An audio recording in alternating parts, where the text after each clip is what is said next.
Hello everyone and welcome to our week 4 discussion. So today we are going to dive into the fascinating world of media. Specifically, we will be looking at the three main types ng media. So ano-ano yon?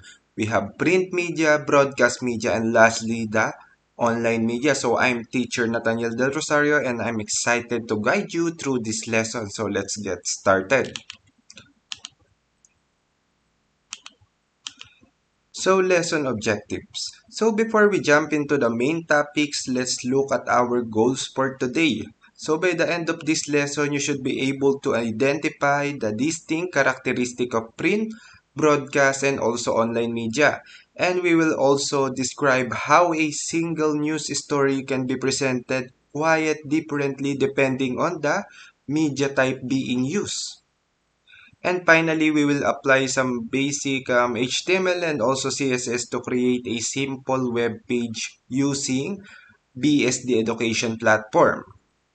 So while we go through the lesson, I want you to keep this essential question in mind. So how does the way information is presented in these different media types influence what people actually understand and believe about the same issue? So, as we consume all this media, we need to focus on a few core values. We must learn to examine news carefully, compare how information is presented across platforms, and always practice critical thinking before we believe or share a news story. So, this is incredibly important today kasi pressing share on a post without thinking has become a global hobby. So, let's make sure we aren't contributing to that.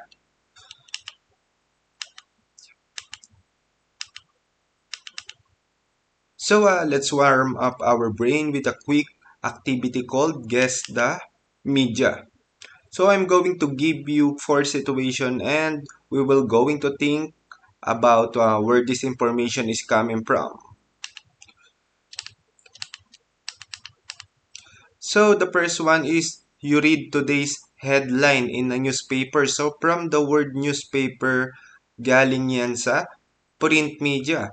Then the next one is you watch the evening news on television. So this one is broadcast media. So you saw breaking news on Facebook.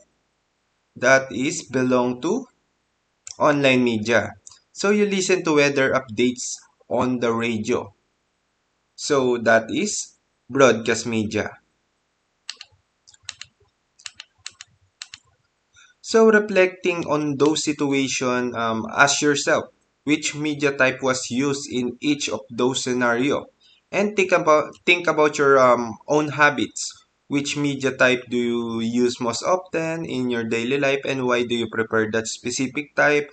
Finally, which media type do you think delivers information the absolute fastest? And hold on to your answers because we are going to explore all of these right now. So, our first one. What is media? So, broadly speaking, media refers to the channels or the tools we use to deliver information, yung mga messages and entertainment to people. So, you interact with it every single day. So, nakikipag-interact tayo sa media every single day. So, great examples include yung mga binabasa nating newspaper na I believe wala namang ngayong masyadong nagbabasa ng newspaper. The television shows you watch. So, may mga, yung iba sa atin may mga TV pa sa bahay. So, nanonood pa tayo ng television. So, that is a media. The radio stations you listen to, the website you browse, and the social media apps you scroll through your phone. So, that is a media. So, we have three main types of media. So, we can categorize all of these example into three main types, which is the print media, broadcast media, and also online media. So, which is sometimes called new media. So, what is interesting in is all of these three all of these channels can report sa exact same news story, but they will present in entirely different ways. So, i-break down natin sila isa-isa. So let's start with the print media. This refers to physical printed materials used to share information. Think of newspaper, mga magazine, mga brochures, flyers, and also books. So that is a print media. So what makes print media unique? Well, its main characteristic are that is yung mga sinulat that is written and printed. As we can see, it's written and printed. It's also detailed. So it's usually highly detailed and heavily edited before it ever reached the publishing stage. So because of this physical printing process, sobrang slower na niya mag-update kesa sa digital news. However, these formats make it incredibly useful for longer in-depth explanation and investigate journalism. So next one, we have the broadcast media. So this type of media shares information through audio or video transmission. Example, yung mga television news, radio news, live interviews, and various news program. So the defining characteristic of broadcast media are that it is delivered through sound or video. So through sound or video siya, which make it faster than print media. Mas mabilis yung broadcast media and mas marami siyang audience kesa sa print media. So it is also highly useful para sa mga live updates as events na mga nangyayari, and it's also often easier to understand because it uses yung mga visuals and voice para mag-tell ng story. However, it is limited by the airtime. So, may airtime lang siya. Like, yung mga napapanood natin na balita, usually natatapos siya. Mga 1 hour lang yung runtime niya.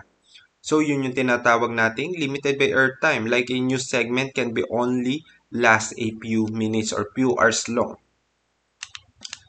So, finally, we arrive on the online or new media. So this uses the internet to share information.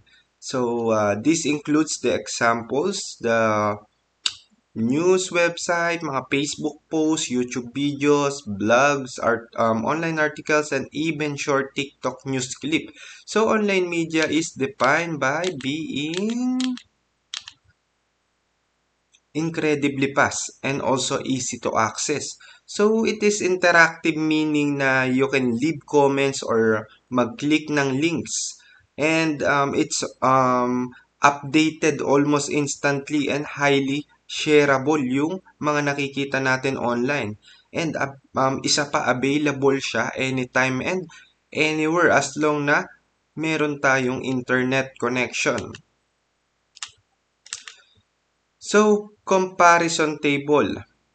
So, si print uses written text and images.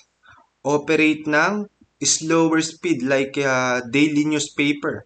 So, si broadcast nag-use siya ng audio and video and nag-ooperate siya at a fast speed like TV or radio news. So, the last one is online media. So, nag-use siya ng digital and internet format. Yan yung format na ginagamit niya. And sobrang bilis nung operate niya. Like Facebook post or a news website. So, let's check the similarities and differences. So, their differences, all three types of media share the same core goals. So, lahat sila nag-e-exist para ma-inform tayo, ma-inform yung public, makapag-report ng news stories, and makapag-influence ng opinion or entertain audiences. And also, lastly, spread information sa mga large group ng people or malakihang audience.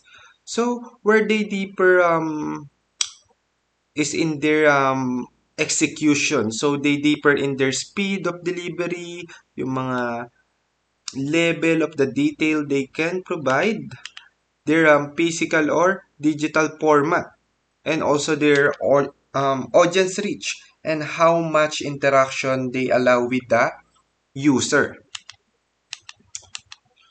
So same news, different presentation. So to really understand it, understand this, let's look at the scenario we are all familiar with. So class suspension due to heavy rain.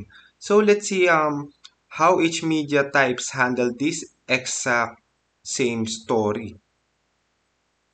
So sa newspaper, detailed article siya. Sa TV news, video report siya na may kasamang interview, and on Facebook post, short update siya with comment and share.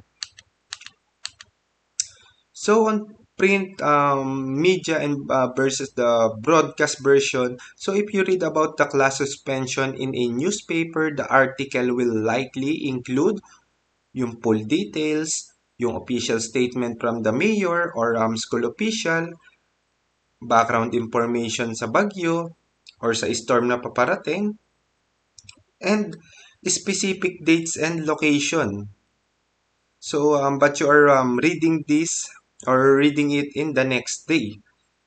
So, if you catch the news on TV or the radio, you will get a live announcement, you will see the visual or makikita nyo yung bagyo and maririnig nyo rin yung ulan dun sa background, and you will able to hear a voice report with an urgent tone, and maybe even a quick live interview with a weather expert or dun sa mga tao dun sa lugar na pinagbo-broadcastan. So the online version and the danger of speed. Now, if you see this news on online media, it will usually be a short caption with an image or video, maybe a link to a full article, and you will immediately see comments, yung mga comments, mga reaction from other people or other students. So it features incredibly fast update. Sobrang bilis ng online media. However, we have to be careful. So, mabilis yung online media pero minsan, it is too fast for accuracy. Sobrang bilis niya para maging accurate. So, as the saying goes, apparently speed and truth are not always friend. So, always verify if that suspension post is from an official source before you go back to sleep. So, meron tayo ditong transition to BSD activity. So, now that we know how information is organized across different media dun sa tatlong media, we are going to apply some of this organizational concept by creating a simple web page about the types of media. So, today you will, or I believe napagawa ko na, na-post ko na. So, this activity will help you understand how to organize information clearly using a web page element. So again, what is CSS? It stands for Cascading Style Sheet. Is it the yung language na ginagamit natin to design the appearance of a web page? While HTML give us structure, yung CSS naman makes it look good or siya nagde-design. So CSS can change things like color, background color, font size, alignment, and also the borders. So looking at our properties. So color, na-change niya si text color, and background color, ang na-change niya is background color, and si font size, nag-change siya ng size ng text kung maliit ba o malaki. Si text align, na i-align niya yung text na ipoposition niya into center, into left or right, top or bottom. And si border naman, nag-a-add siya ng border around the element. So ano ba yung element natin? Like yung paragraph, nilagyan natin border. So magkakaroon siya ng border. So let's check what else. So this is a HTML code. So, a mini coding example. Kung paano silang nag-work together. So, in our HTML, we have a heading 1 that says types of media and a paragraph that says media can be classified into print, broadcast, and online media. So over in our CSS, we target that H1 tag and set the color to blue and the text align to center. Then we target the P tag and set the font size to 18px. So when you run this, yung mga plain text nyo suddenly magkakaroon ng style and structure. Alright, so that brings us the end of our lesson on the types of media. So thank you all for listening and participating. Remember, as you navigate into the digital world, remember to be wise and don't fuel the lies. So again, this is Teacher Nathan signing off. See you again on next video discussion. Bye.